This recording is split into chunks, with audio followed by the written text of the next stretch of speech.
Welcome back, everyone. Ready for another deep dive? This time, we're going to explore some ancient mysteries and lost civilizations. And we're going to be using this really interesting Arabic source all about pre-flood history. Oh, wow. Pre-flood history, huh? That's a fascinating area, because it really opens up the possibility that there were advanced civilizations, like way before any of the major cataclysmic events that we know of. Right, like what if, all of recorded history, what we think we know, is just like the tip of the iceberg. Exactly. Yeah. It makes you wonder what else is out there just waiting to be discovered. For sure. So this source jumps right into these ancient maps, the Camario map, the Haji Ahmad map, and, of course, the Piri Reis map. I feel like I've heard about these before, but could you maybe give us a little refresher on what makes them so special? Yeah, so these maps, they depict land masses and coastlines with this accuracy that's, well, it's pretty mind-blowing for their time, especially when you consider that they predate a lot of the tools and techniques that we associate with modern cartography. So are we saying that these ancient civilizations had some sort of advanced knowledge of geography and navigation that, we haven't really fully grasped yet? It's definitely possible. I mean, it makes you wonder, right? What kind of methods or technologies did they use to achieve that level of accuracy? It's wild to think about. And the Piri Reis map, that one specifically shows Antarctica, right? But wasn't Antarctica supposed to have been discovered, way later? Yeah, the Piri Reis map is from the 16th century, but it shows Antarctica, potentially, centuries before its official discovery in the 19th century. So either they had some seriously advanced mapping techniques, or, Antarctica wasn't always covered in ice. That's one of the theories. A historian named Charles Hapgood, he studied these ancient maps and came up with this theory of Earth crust displacement. Earth crust displacement, what's that all about? Basically, he suggests that the Earth's crust, that outermost layer of our planet, isn't actually fixed. It can shift, causing the continents to move over time. Think of it like the continents are puzzle pieces, kind of sliding across the Earth's surface. Okay, I think I see where you're going with this. So if the continents were in different positions, way back in the past, then maybe Antarctica was located somewhere warmer and not covered in ice, which would explain how they could have mapped it. Exactly. Now, Hapgood's theory is just one interpretation, but it shows how these ancient maps can really shake up our conventional understanding of, geography and history. It definitely throws a wrench in the timeline we're usually taught. And speaking of timelines that don't quite add up, the source also mentions some ancient structures and artifacts that seem way more advanced than we typically imagine, starting with Mystery Hill in New Hampshire. So what's so mysterious about it? Well, Mystery Hill is this complex of stone structures, and some of its features really resemble Minoan architecture. The Minoans were a Bronze Age civilization that lived on the island of Crete in the Mediterranean Sea. Wait, Minoans in New Hampshire? That seems like a huge jump. Are we talking about, transatlantic voyages thousands of years ago? It's a controversial theory, for sure, but some researchers believe that those similarities in architectural styles could point to some kind of contact or influence across, vast oceans in the distant past. The evidence at Mystery Hill is still being debated, but it's a good reminder that our understanding of ancient travel and cultural exchange might be a lot more complex than we think. It's definitely food for thought. So we've got potential Minoan connections in New Hampshire. What other structures hint at advanced ancient technology? Well, the source mentions the Hochdorf burial mound in Germany. It's this massive burial chamber from the Iron Age, covered by this huge earthen mound. Like a tomb. Yeah, exactly. And what's remarkable is the precision and complexity of its construction. They use these massive timbers, intricate joinery, and the sheer scale of the project suggests a high level of engineering and craftsmanship for that time period. So these weren't just simple mounds, they had some serious construction skills. It seems that way. The Hochdorf burial mound and other structures like it around the world make you wonder if we're underestimating the level of sophistication that ancient cultures might have possessed. It's amazing to think about what they were able to accomplish with, limited technology compared to what we have today. And what about this electroplating that's mentioned in the source? Ah, yes. That refers to the discovery of electroplated artifacts in Ctesiphon, an ancient city in present-day Iraq. Electroplating is a process that uses electricity to coat a metal object with a thin layer of another metal. So we're talking about a civilization that understood the principles of electricity thousands of years ago. That's pretty mind-blowing. It does challenge our assumptions about the timeline of technological development. The fact that they were able to manipulate electricity in that way raises all sorts of questions about their scientific knowledge and capabilities. It definitely adds another layer of intrigue to our understanding of the past. And the source doesn't stop there. It also gets into these captivating legends and accounts of lost civilizations that are found in different cultures and texts. These legends and accounts, they offer these tantalizing glimpses into a past that's shrouded in mystery, and they often suggest the existence of civilizations that had knowledge and technologies that are, well, far beyond what we typically think they had. So we're entering the realm of myth and legend now. I'm all ears. What kind of stories does the source highlight? Well, one that comes to mind immediately is the story of Atlantis.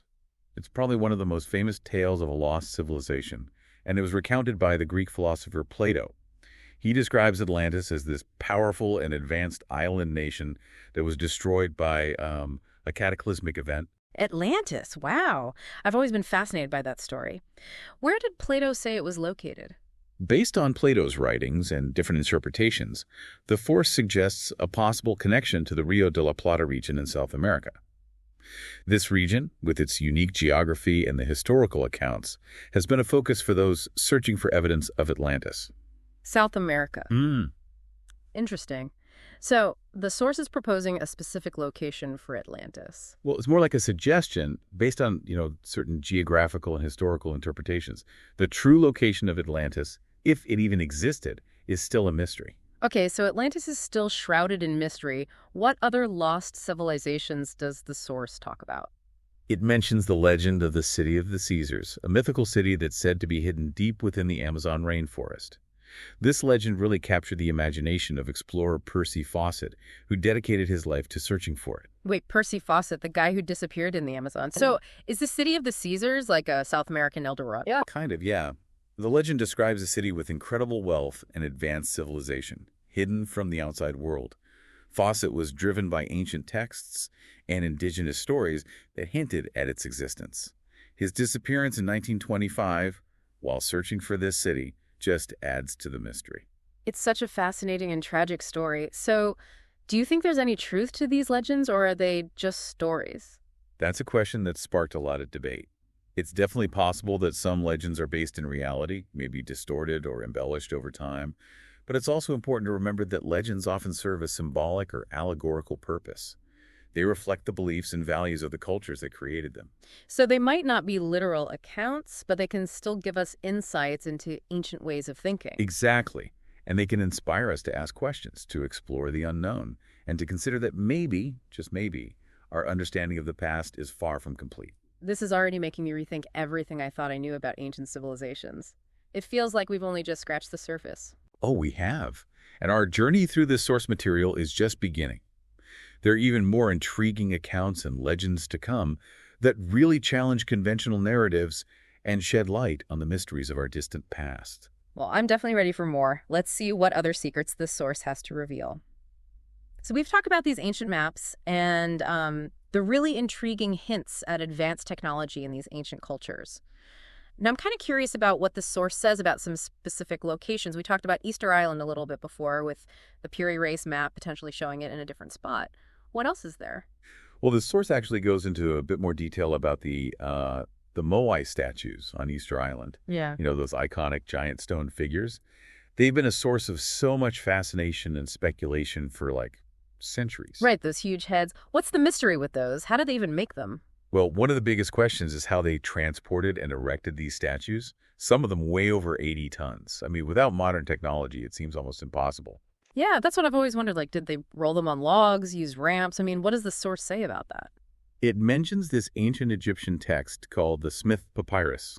It's actually a medical text, but it describes this technique for moving large stones using ropes and levers. Huh, interesting. So maybe the ancient Egyptians used a similar method to move those massive blocks for the pyramids. It's definitely a possibility. And if the Egyptians had that knowledge, it's not a stretch to imagine that other cultures might have developed similar techniques for moving big, heavy objects. So maybe no alien spaceships or superpowers, maybe after all, just good old-fashioned ingenuity and some serious engineering know-how. Exactly. The source kind of emphasizes that we might be underestimating the capabilities of ancient people, They might not have had all the fancy tools we have today, but they were incredibly resourceful, and innovative. I'm starting to see a pattern here. Ancient maps, complex structures, and now this potential connection between Egyptian engineering and those Moai statues on Easter Island. It's like the source is making a case for this much more interconnected and sophisticated ancient world than, what we usually think of. That's a really good observation. And speaking of interconnectedness, the source also brings up the Rongo writing found on Easter Island. Oh, yeah, that's right. I remember reading about that. It's like this lost language that no one has been able to decipher yet, right? Right, exactly. It's like this system of glyphs frozen in time. And the source suggests that if we could decipher the Rongo writing, it could unlock so much knowledge about the Rapa Nui people who created it. Like what? Well, we might learn about their history, their beliefs, their cultural practices. We might even finally understand why their civilization declined. It's wild to think that those little wooden tablets could hold the key to understanding a whole civilization. It's like a lost library just waiting to be opened. Exactly. And it makes you realize how important it is to preserve and study those ancient languages and writing systems. They're not just, historical curiosities. They're windows into the minds and cultures of people who lived centuries ago. For sure. Okay, so we've got those mysterious Moai statues, that undeciphered writing, and possibly a connection to ancient Egyptian engineering, all on Easter Island. What other intriguing locations does the source explore? Well, it kind of shifts its focus then to the Americas, specifically to Chichen Itza. It's a remarkable Mayan city in Mexico. Oh, I've actually been there. It's such an amazing place, especially that huge pyramid, El Castillo. I remember learning about how it's aligned with the solstices and equinoxes. That's right. El Castillo is like a testament to the Mayans' knowledge of astronomy and mathematics. Its alignment with the sun's movements shows just how precise and planned it was. It's really impressive. And remember earlier we were talking about those electroplated artifacts that were found in Ctesiphon and the possibility of ancient civilizations having advanced knowledge of electricity. Could the Mayans have had similar technologies? Well, there's no direct evidence of electroplating in Mayan artifacts, but their advancements in other areas like astronomy, mathematics, and their calendar systems suggest that they had a pretty high level of scientific and technological understanding. So it's possible, even though we haven't found any, definitive proof yet. Exactly. It's like they say, the absence of evidence isn't always evidence of absence, right? There's still so much we don't know about these ancient civilizations, and new discoveries are being made all the time. It really is like putting together a huge jigsaw puzzle, and we're still missing a lot of the pieces. Yeah, and that's what makes it so exciting. Each new discovery has the potential to change our understanding of the past. Totally. Speaking of uncovering those missing pieces, the source mentions the Sahara Desert. What's the Sahara's connection to all these ancient mysteries? Well, the Sahara, as vast and dry as it is today, it wasn't always like that. Thousands of years ago, it was a much more hospitable place with grasslands, lakes, rivers. Really? So are we talking about a lost civilization that got swallowed up by the desert? That's like something straight out of an adventure movie. Well, it's not quite as dramatic as that, but the source does point to evidence of ancient settlements and civilizations buried under the sand. In fact, there's even evidence of pretty advanced metalworking, including blast furnaces, that date back thousands of years in the Sahara. Metalworking on that scale, that definitely suggests some serious societal organization and technological know-how that we don't usually associate with that region today, right? Right. And it challenges our typical understanding of the timeline of how those technologies developed. The Sahara, which we think of as this desolate and sparsely populated area, might actually hold some really crucial clues to understanding a really important chapter in human history. It's amazing how these ancient mysteries can completely change our perspective on the world. Each location, each artifact, each story, it's like adding another layer to this huge, intricate tapestry of the past. It really is. And it's that interconnectedness, that sense of a shared human history that spans, continents and millennia, that makes studying ancient mysteries so compelling. Okay, so we've traveled from Easter Island to the Americas and now to the Sahara Desert. It seems like the source is painting this picture of a world where ancient civilizations were way more connected, more sophisticated, and had a much bigger impact than we might have thought. Yeah, that's a great way to put it. The source is really challenging us to, rethink those assumptions we have about the past and to really consider that maybe, just maybe, our current understanding of history is not the whole story. And I have a feeling that this is just the beginning of our exploration. What other secrets does this source have in store for us? Well, the source goes even deeper into some fascinating legends and accounts that really challenge our understanding of ancient knowledge and cataclysmic events that might have happened. Okay, so we're going even further down the rabbit hole of myth and legend. I'm ready. What kind of stories does the source highlight? One that stands out is the Popol Vuh, a sacred text of the Quiche Maya people from Guatemala. Oh, I've heard of the Popol Vuh, but I don't really know much about it. What kind of stories does it tell? The Popol Vuh is this really complex and layered text. It combines creation myths, historical accounts, philosophical teachings. It's got it all. It describes a time when these ancient civilizations had advanced knowledge and were in close contact with the divine. So are we talking about like a mythical golden age Yeah. where humans had this deep understanding of the universe and their place in it? In a way, yes. The Popol Vuh describes a time of incredible wisdom and harmony. But it also tells about these cataclysmic events that led to the loss of that knowledge and the decline of those civilizations. So it's a story about both creation and destruction, of knowledge being gained and then lost. Exactly. And it's a reminder that even the most advanced civilizations are fragile. They can be wiped out by forces beyond their control. Yeah, that is a pretty sobering thought, but also really fascinating. What kind of cataclysmic events does the Popol Vuh describe? It talks about floods, earthquakes, volcanic eruptions, all these natural disasters that could reshape the world and bring an end to civilizations. It's interesting how those themes of cataclysm and lost knowledge pop up in so many different cultures and mythologies, right? We've got the story of Atlantis sinking beneath the waves, and now the Popol Vuh describing similar events in the Americas. Yeah, it's a recurring motif for sure. It really speaks to this deep fascination that we humans have with the idea of lost worlds and forgotten knowledge. It's like we're trying to piece together this huge puzzle, but some of the most important pieces are missing. And those missing pieces, who knows? They might hold the key to understanding not just the past, but our present and even our future. Okay, so we've got the Popol Vuh with its tales of ancient wisdom and those cataclysmic events. What other legends does the source talk about? Well, it goes back to the Americas again, focusing on the legend of the city of the Caesars.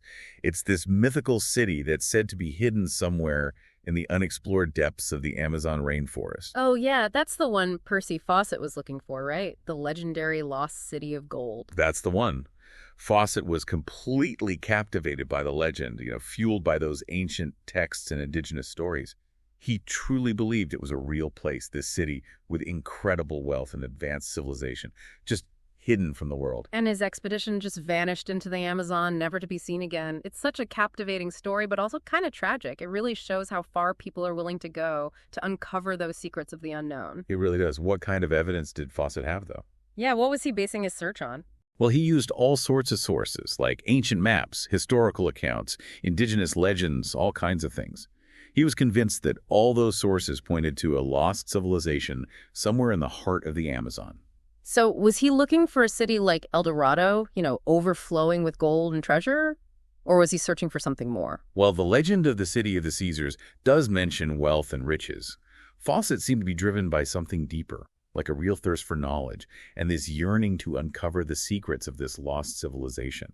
He believed that this city held the key to understanding this forgotten chapter of human history. It's a story that's both fascinating and tragic. Fascinating because it shows our desire to explore and uncover those hidden parts of the past, but tragic because, it highlights the risks people are willing to take to chase their dreams. And it leaves us with so many questions. Did Fawcett ever find that city? What secrets are still out there, hidden deep in the Amazon? The mystery's still unsolved. It really makes you realize how much we still don't know about our planet and its history. And maybe some mysteries are just destined to stay unsolved, forever captivating our imaginations. Exactly. That's part of what makes these ancient mysteries so alluring. They challenge us to think differently, to question our assumptions, and to consider that maybe, just maybe, the world is much more complex and wondrous than we ever imagined. All right, so we've explored lost cities, ancient wisdom, cataclysmic events. What other avenues does the source go down?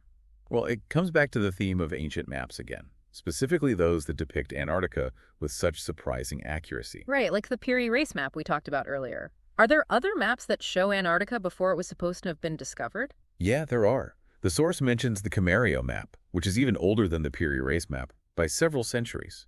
And it shows Antarctica with a level of detail that's, well, it's pretty remarkable for its time. So are we supposed to believe that these ancient civilizations just knew way more about the world than we give them credit for? Well, the evidence seems to point in that direction. Those maps, along with other ancient artifacts and accounts, really encourage us to reconsider our understanding of the past. Maybe our current historical narrative isn't as complete as we thought. It's like realizing that all the history books we've read might only be telling part of the story. Exactly. And it's up to us to, explore those missing chapters, to try to put together the fragments of evidence we have and create a more complete and nuanced understanding of human history. It's a huge task, but also pretty exciting. Where do we even begin with something like that? Well, the source offers some clues, pointing us to specific places, artifacts, and accounts that offer these tantalizing glimpses into the past. Okay, so we've got like a roadmap of sorts. But how do we navigate this whole labyrinth of ancient mysteries without getting lost in all the speculation and conspiracy theories? That's where critical thinking is so important. The source really emphasizes that we need to approach these mysteries with a discerning eye. We need to question our assumptions, evaluate the evidence, and be open to multiple interpretations. So it's about finding that balance between being open-minded and being skeptical. Exactly. We shouldn't just dismiss unconventional ideas right away, but we also shouldn't accept them without looking at the evidence carefully. It's like walking a tightrope between curiosity and being cautious about jumping to conclusions. That's a great way to put it. And it's about understanding that the study of ancient mysteries is a journey. It's this ongoing quest for knowledge that'll probably never truly be complete. So we're all explorers in a sense, right? Venturing into the unknown, trying to find answers to these big questions. Yeah, I think so. And that's what makes it so fascinating. This search for truth, exploring the past, trying to unravel these ancient mysteries, it can be a lifelong pursuit. It's a journey that can challenge what we believe, expand our horizons, and maybe even lead us to a deeper understanding of ourselves and our place in the world. Absolutely. But before we get too philosophical, the source actually delves into some pretty controversial territory, exploring the claims of people who believe they've encountered remnants of advanced civilizations that still exist today, hidden away from the modern world. Okay, now this is where things get really interesting. Are we talking about lost tribes, secret societies, those hidden cities in the jungle? You got it. The source talks about people like Carl Brugger, who went to the Amazon looking for evidence of surviving ancient civilizations. Carl Brugger, what did he find? Well, he claimed to have met indigenous tribes with advanced knowledge, and he even hinted at contact with extraterrestrial beings. Whoa, hold on a second. Aliens in the Amazon. That's pushing it a little, even for me. I know, it definitely sounds far-fetched. But Brugger's stories, and similar ones from other explorers and researchers, they've fueled a lot of speculation and debate about the possibility of these lost civilizations surviving in isolation, holding on to ancient knowledge and traditions. So, while we should probably take those claims with a grain of salt, we shouldn't just dismiss them completely. Exactly. The study of ancient mysteries is all about exploring the unknown. And sometimes even the most outlandish claims can have a little bit of truth to them. It's about keeping an open mind, but also being aware of, misinformation and exaggeration. Precisely. Right. We need to be careful about what information we believe, especially when we're talking about things like lost civilizations and ancient astronauts. So how do we tell what's real and what's fake when it comes to these extraordinary claims? The source stresses the importance of critical thinking. Evaluating evidence, considering different perspectives, and being willing to change our minds when new information comes up. So it's about being skeptical, but not cynical. Open-minded, but not, easily fooled. That's a great way to put it. It's about finding that balance, that sweet spot where curiosity and critical thinking meet. Sounds like a tricky balance to strike. But if we can find it, who knows what secrets we could unlock. Exactly. And that's what makes studying these ancient mysteries so rewarding. It's a journey of discovery, a quest for knowledge, and really an invitation to explore all the possibilities of the human imagination. Okay, so we've covered a lot of ground in this deep dive, from these ancient maps that seem to defy the timelines we're used to the hints of really advanced technology in those ancient cultures, and even dipped our toes into those more fringe theories about lost civilizations still out there. It's obvious this Arabic source on pre-flood history is just jam-packed with thought-provoking stuff. What else does it have for us as we wrap up this exploration? Well, in the midst of all these specific mysteries, the source kind of circles back to this broader question of why any of this even matters to us today. Yeah, that's a good point. I mean, it's easy to get lost in the intrigue of it all the mystery of the past, but what's the actual relevance for us now?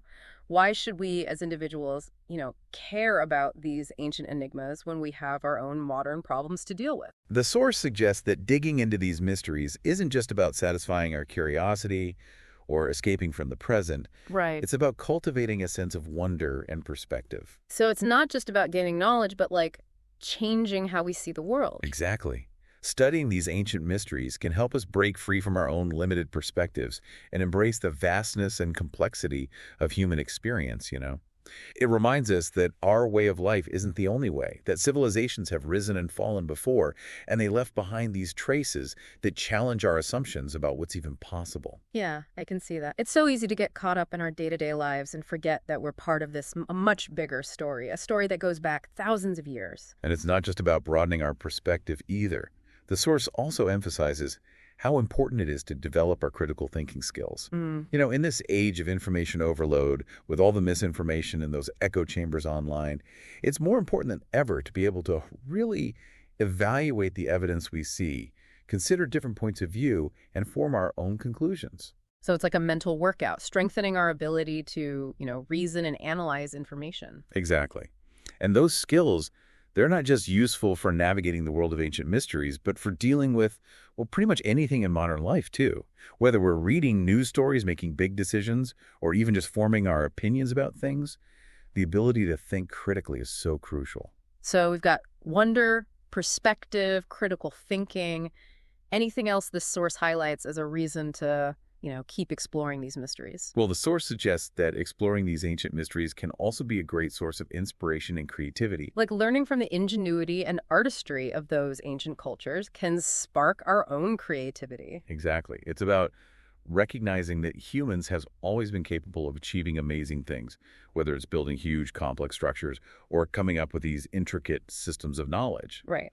By studying what they accomplished, we can challenge those assumptions we have about what's possible and tap into that wellspring of human creativity that's always been there. Yeah, I like that. It's not about romanticizing the past, but about recognizing that human beings have this enduring potential to create, innovate, and leave their mark on the world. Exactly. And maybe the most important takeaway from the source is the idea that trying to understand these ancient mysteries is ultimately a journey of self-discovery. So it's not just about the past, it's about understanding ourselves. Yeah. When we explore the beliefs, the values, the achievements, and even the failures of those who came before us, we can gain a deeper understanding of ourselves, our place in the world, and what we're capable of doing to shape the future. Wow, that's a really powerful thought. It makes you realize just how much these ancient mysteries can impact how we see ourselves and the world around us. It's not just about digging up old artifacts, it's about uncovering a deeper understanding of what it means to be human. Exactly. And that brings us to the end of our deep dive into this fascinating source material. We've explored a lot of ground here, from ancient maps to lost civilizations, sophisticated engineering, mysterious writing systems, even those controversial claims of surviving ancient cultures that are out there. It's been a wild ride. We've really challenged those conventional narratives, explored alternative perspectives, and I think it's safe to say that we've all come away from this with a sense that maybe, just maybe, there's a lot more to the past than we've been led to believe. Absolutely. And I think the most important thing we've learned is that the quest to unravel these ancient mysteries, it's not just about acquiring knowledge. It's about personal growth. It's about expanding our minds, broadening our perspectives, and ultimately, transforming ourselves. This has been an incredible journey of exploration and discovery, and I think it's clear that there are still so many secrets waiting to be uncovered, so many mysteries left to explore. So keep questioning, keep exploring, and never lose that sense of wonder. You never know what amazing discoveries are waiting just around the corner. That's right. Until next time, fellow knowledge seekers.